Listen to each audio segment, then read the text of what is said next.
The last thing I said to Amelia before they tore us apart was, "I will find you, no matter how long it takes, no matter where you are. I will find you." She screamed my name as they dragged me toward the wagon. "Isaac! Isaac!" And her hands reached for mine through the crowd of bodies and chains. I was 18 years old, she was 17, and we were being sold to different places because the plantation owner had died and his estate was being liquidated. We were young, in love, and completely powerless against a system that treated us like livestock. But in that moment, as she disappeared into the distance and I was carried toward the deep south, I made a promise to myself that would become my life's purpose. I would find her again. That promise sustained me for the next 20 years, through war, through freedom, and through the most impossible search a man ever undertook. My name is Isaac Johnson, and this is the story of how a promised love survived 2 decades of separation, 1,000 miles of distance, and a country torn apart by war. Amelia and I grew up together on the Whitfield plantation in North Carolina. We were born in the same year, 1839, just 3 months apart.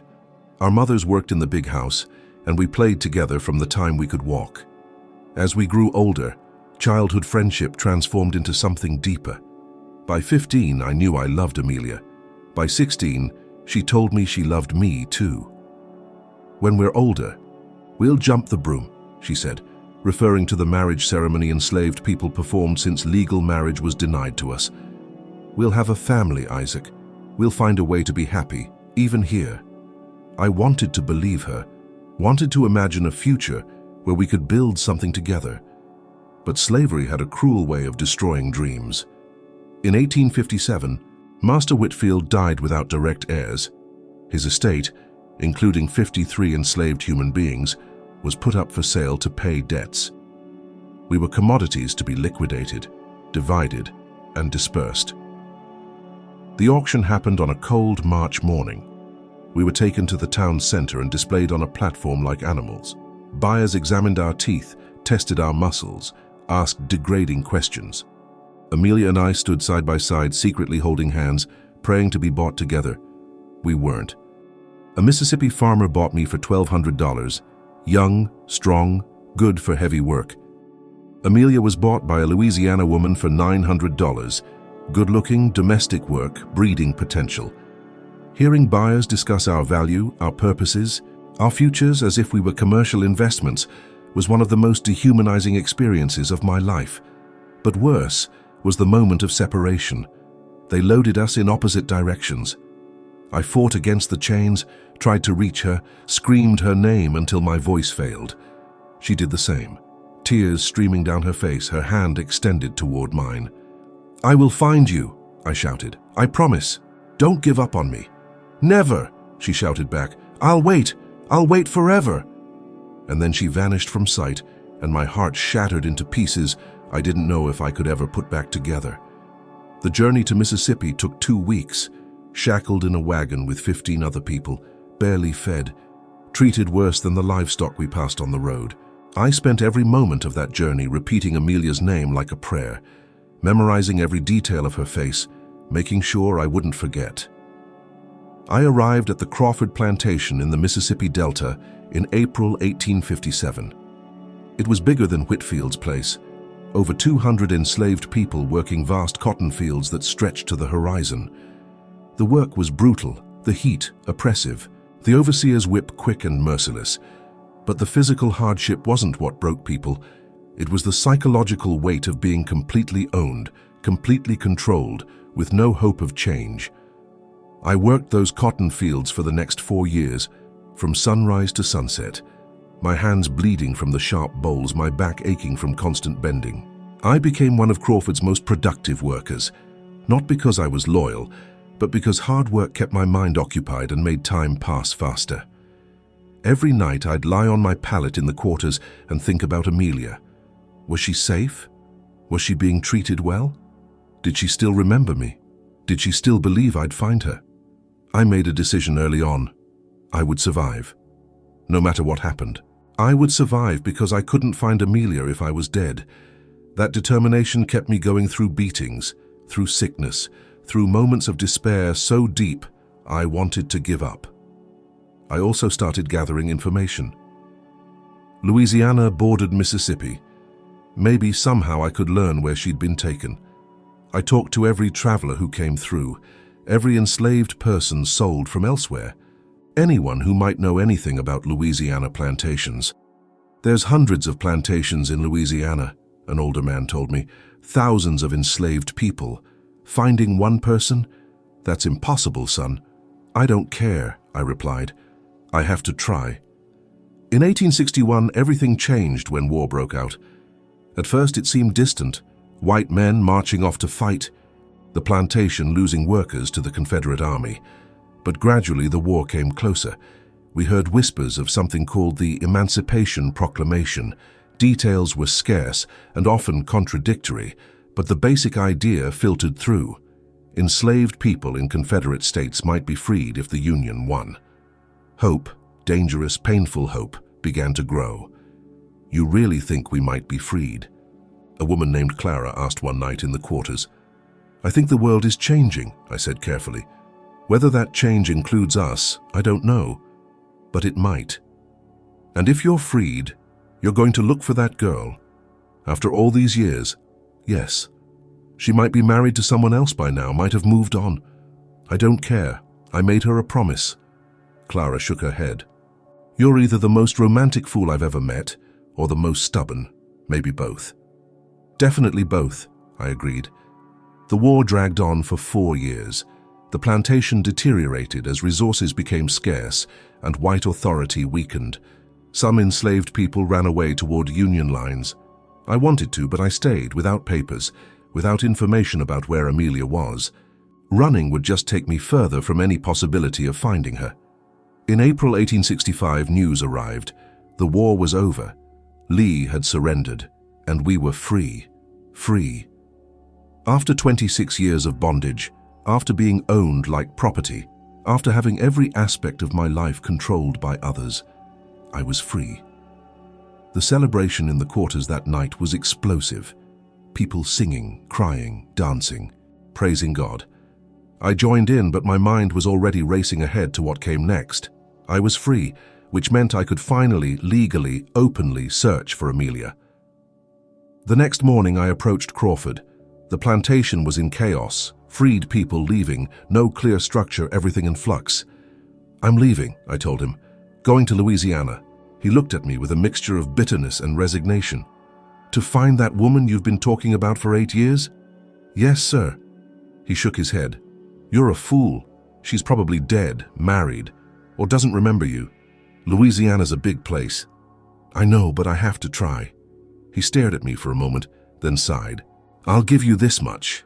You're the most stubborn Negro I ever owned. Here. He handed me $5. That's for 8 years of work. It's more than I should give, less than you deserve. Good luck. I took the money, packed the few belongings I had, and started walking east. The journey from Mississippi to Louisiana on foot took weeks. I walked through a South that was transforming, occupied by Union soldiers, filled with newly freed people trying to figure out what freedom meant, white Southerners bitter and defeated. I stopped at every plantation I passed, asking the same questions. Do you know an Amelia, bought from North Carolina in 1857? Light brown skin, about this tall, worked in a house. Most people shook their heads. Some offered sympathy.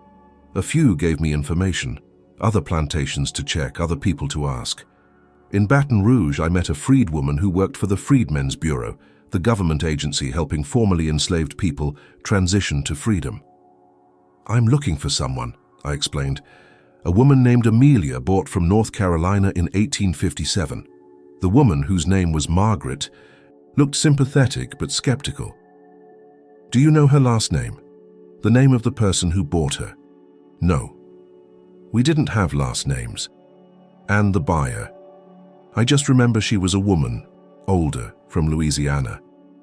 Margaret sighed. That's not much to go on. There were thousands of sales in 1857. Record keeping was inconsistent, and many records were destroyed in the war. So you can't help me. I didn't say that. I'm saying it'll be difficult. She pulled out a ledger. The Bureau is trying to help people find family members separated by sale. We're collecting information, posting notices. Give me everything you remember." I told her everything. Amelia's age, appearance, skills, where and when she was sold. Margaret wrote it all down. "I'll post this information," she said. "If anyone matching this description comes through the bureau, or if someone has information, we'll try to connect you. But you need to understand, the chances are small." "Small is better than none," I said. "Where will you be, in case we find something?" That stopped me. I hadn't thought that far ahead. "I don't know. I'll keep moving, keep asking. How do I check back with you? Come back every few months or write if you can. Do you know how to write?" "No, ma'am," must then learn. "Literacy is freedom now.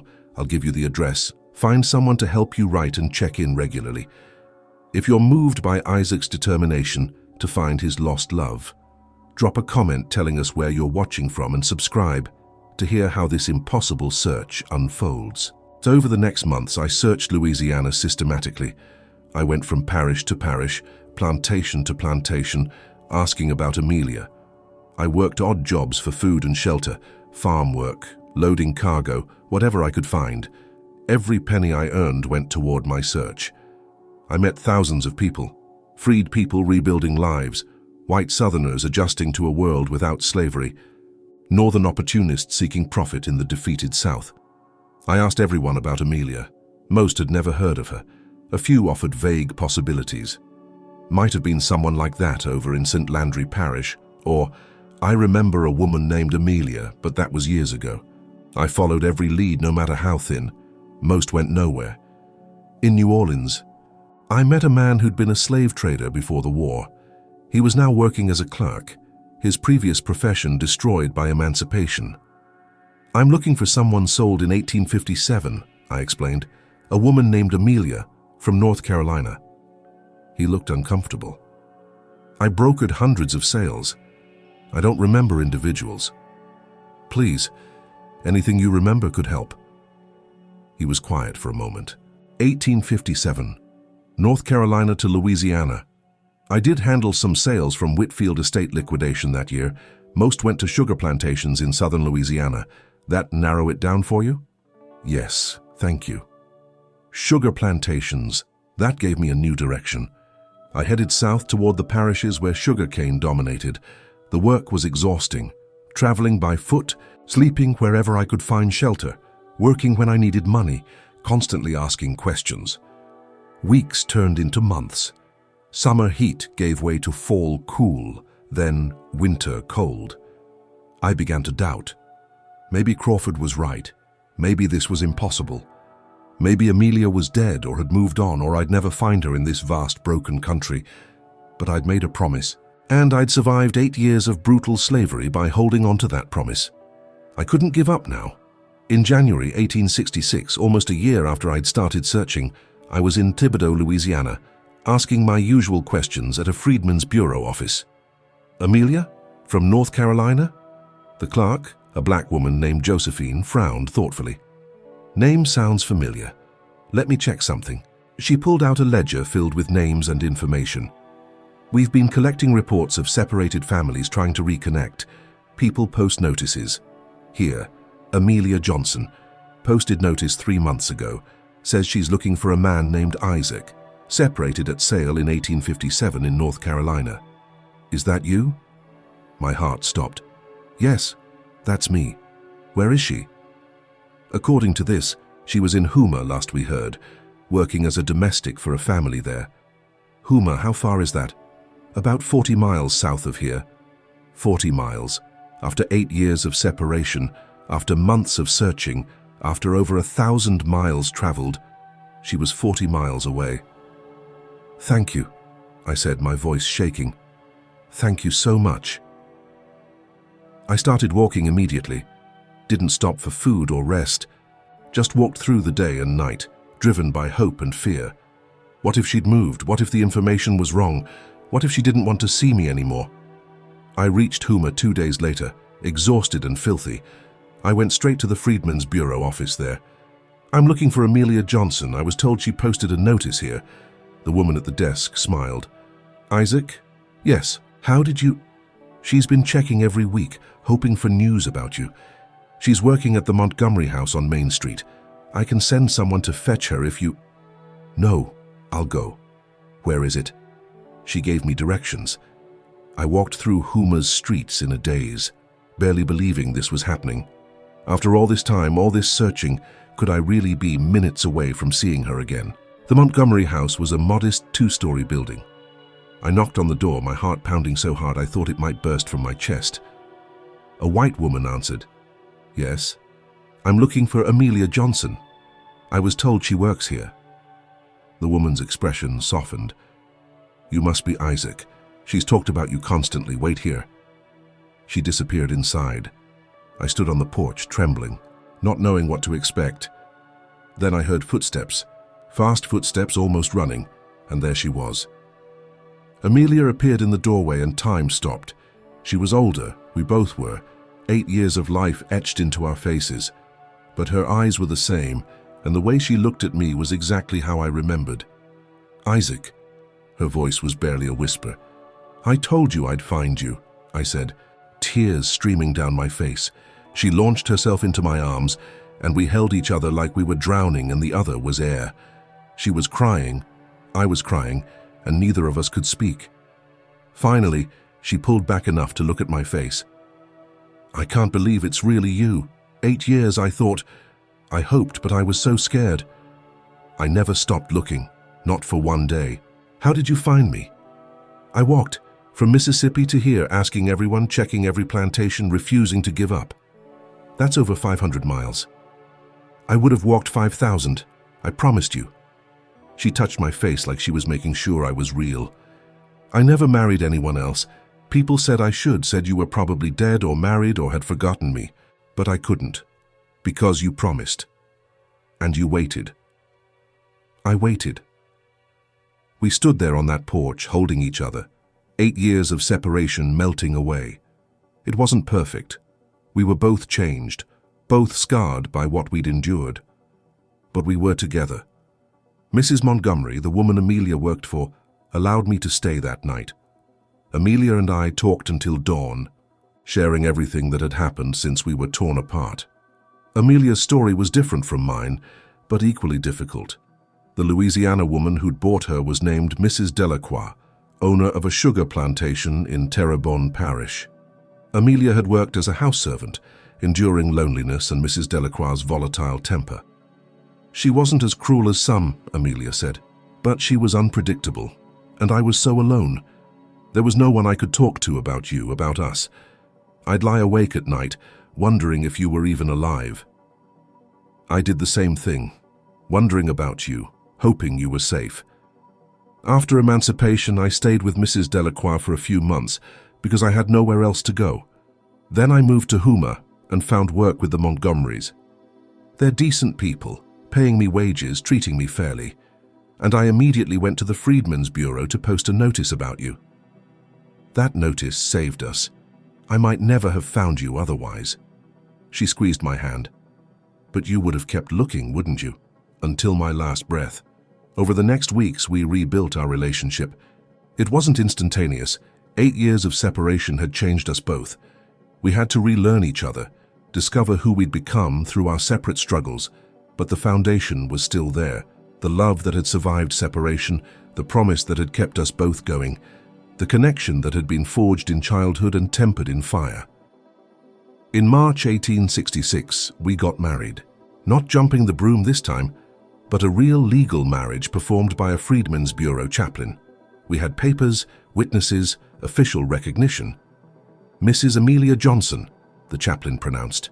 "Mr. Isaac Johnson." We'd chosen Johnson as our surname, a new name for our new life as free people. "Do you feel different?" Amelia asked afterward. "Being legally married instead of just promised to each other?" "Yes and no, son," I said. "The legal part is good, means they can't separate us again. But I've felt married to you since I was 16 years old. This just makes it official." We settled in Houma. I found work as a laborer, then later as a carpenter's apprentice. Amelia continued domestic work, saving every penny we could toward buying our own house. Life wasn't easy. We were free, but freedom in the Reconstruction South came with its own challenges. economic hardship, racial violence, political instability. The Ku Klux Klan was forming, terrorizing freed people. Laws were being passed to restrict our rights and opportunities, but we had each other. After 8 years of being apart, just being able to wake up next to each other, eat meals together, make decisions together, that was worth everything. In 1867, Amelia got pregnant. We were both thrilled and terrified, bringing a child into this uncertain world with all its dangers and difficulties. "At least our child will be born free," Amelia said, touching her belly. "Not property, a person from the very beginning." Our son, Thomas, was born in early 1868. He was perfect, beautiful, ours. We named him after my father, who'd been sold away when I was young. Holding Thomas, watching Amelia care for him, I felt a completeness I'd never experienced before. This was what I'd been fighting for all those years, not just to find Amelia, but to build this, a family, a life, something that was ours. We had 2 more children, a daughter named Sarah in 1870 and another son named James in 1873. Raising them in freedom, teaching them to read and write, watching them grow without the shadow of slavery, that was its own form of victory. I opened my own carpentry shop in 1875. It wasn't large, but it was mine. I hired 2 other freedmen and taught them the trade. We built furniture, repaired buildings, took whatever work we could find. Amelia started a small business doing sewing and alterations. Her skills were excellent and word spread. Soon she had more work than she could handle alone. We weren't wealthy, but we were stable. We owned our own house. Actually owned it with a deed in our names. Our children attended school. We attended church every Sunday. We built a life that 20 years earlier we couldn't have imagined was possible. But we never forgot where we came from or what we'd endured to get here. Every year on March 15th, the anniversary of the day we were separated, we'd take time to remember, not in sadness but in acknowledgement. We'd survived that. We'd found each other again. We'd kept our promise. "Sometimes I wonder what would have happened if you hadn't found me," Amelia said one year. "I would have kept looking.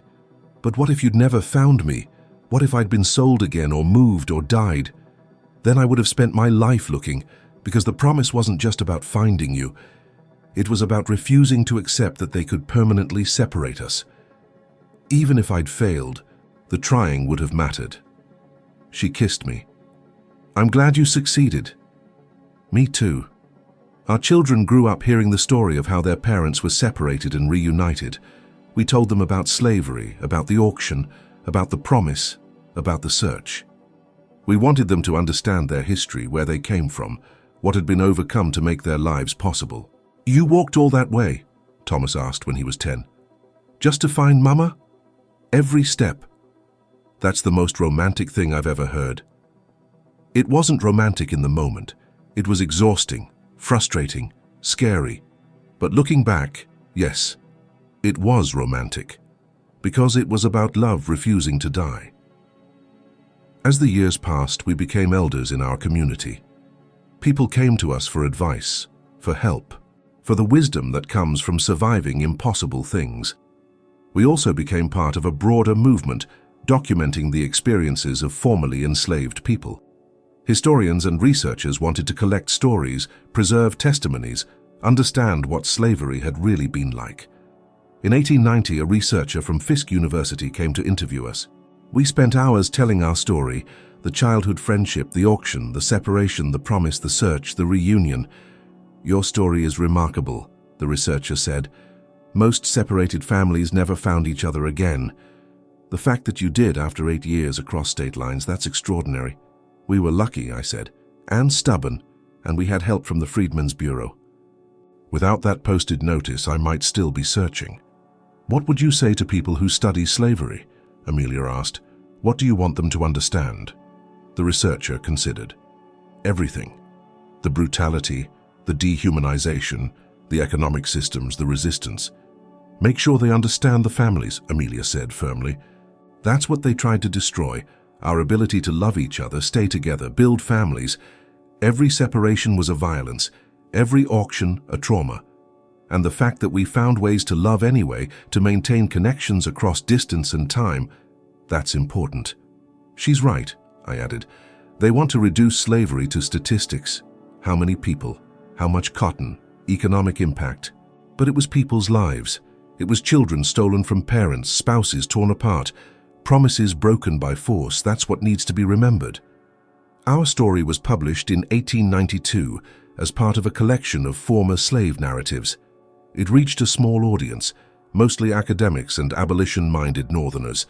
But it was out there, preserved, a testament to what we'd endured and overcome. I died in 1911 at 72 years old. I'd lived 46 years in slavery and in search, and 26 years truly free with Amelia. The free years were fewer, but infinitely more precious. Amelia held my hand as I passed. "Thank you for finding me," she whispered. "Thank you for waiting," I whispered back. She lived another 8 years, dying in 1919 at 80 years old. Our children buried her next to me in Homer's Black Cemetery, our shared stone reading, "Isaac and Amelia Johnson, separated by slavery, united by love, together forever." Our children and grandchildren preserved our story. Thomas became a teacher and wrote a longer account of his parents' experiences. Sarah donated our papers to a historical society. James ensured that every generation knew where they came from. The story took on a life of its own. In the 1930s, it was included in a WPA project collecting former slave narratives. In the 1960s, during the Civil Rights Movement, it was republished as an example of love and determination, triumphing over systemic oppression. In 2010, one of our great-great-granddaughters traced our journey, literally. She walked from Mississippi to Louisiana, following the route I'd taken in 1865. She documented it for a documentary film about families separated by slavery. Walking this path, understanding how far he traveled on foot, how many people he must have asked, how many times he must have wanted to give up. It makes the story real in a way just hearing it never did, she said in the film. My great-great-grandfather loved my great-great-grandmother so much that he walked over 500 miles and searched for a year to find her. That's legacy. She was right. Our legacy wasn't just our descendants, though they numbered in the hundreds by then, scattered across the country, living lives we could never have imagined. Our legacy was the story itself, proof that love could survive impossible odds, that promises made in chains could be kept in freedom, that human connection was stronger than the systems designed to destroy it. The original notice Amelia posted at the Freedmen's Bureau was found in archives in the 1990s. It's now displayed in the National Museum of African American History and Culture in Washington, D.C. The handwriting is simple, the paper yellowed, but the words are clear. Looking for Isaac, separated at sale in North Carolina, March 1857, was sold to Mississippi. If you are alive, if you remember me, I am waiting, I will always be waiting. Amelia. Beneath it, museum curators added a note. This notice was posted in November 1865. Isaac Johnson saw it in January 1866. They were reunited after 8 years of separation and remained married for 45 years until his death in 1911. Visitors stand in front of that notice and cry. They understand what it represents. Not just one couple's story, but thousands of stories like ours. Families torn apart, promises made across impossible distances, hopes kept alive through years of separation. Most didn't have happy endings. Most people never found the loved ones they lost to slavery's cruel economy. The system was designed to break connections, destroy families, prevent the very humanity it pretended we didn't have. But some of us made it. Some of us kept our promises, found our way back, built the families and lives we'd dreamed of. And those stories matter. They matter because they show that even in the depths of oppression, even when every force in society worked to dehumanize and separate us, love persisted. Hope survived. Promises were kept. I walked over 500 miles to find Amelia. I would have walked 5,000. I would have searched until my last breath. Because she wasn't just the woman I loved. She was proof that I was human, that our connection mattered, that we were more than property to be bought and sold. Finding her wasn't just about romance.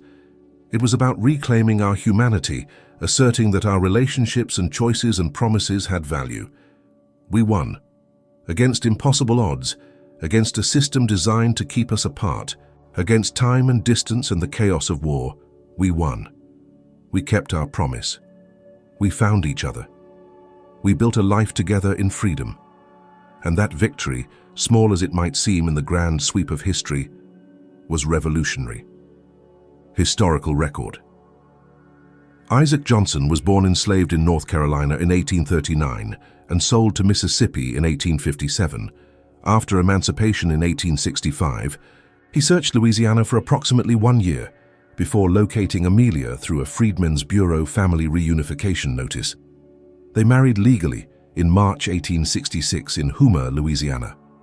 Isaac worked as a carpenter and later owned a small carpentry business.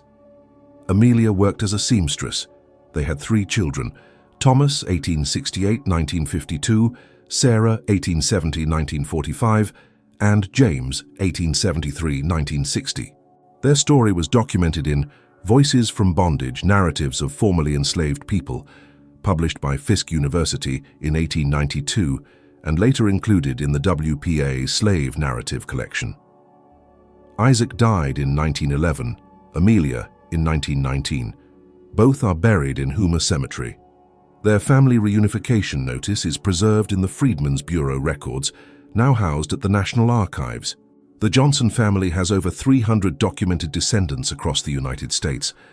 Isaac and Amelia's journey from heartbreak to reunion reminds us that love can endure the impossible when backed by unwavering determination. If their story of a promise kept across 8 years and 500 miles moved you, subscribe to our channel for more powerful testimonies of resilience and hope. Drop a comment sharing what aspect of their story touched you most. Your engagement keeps these crucial histories alive for future generations.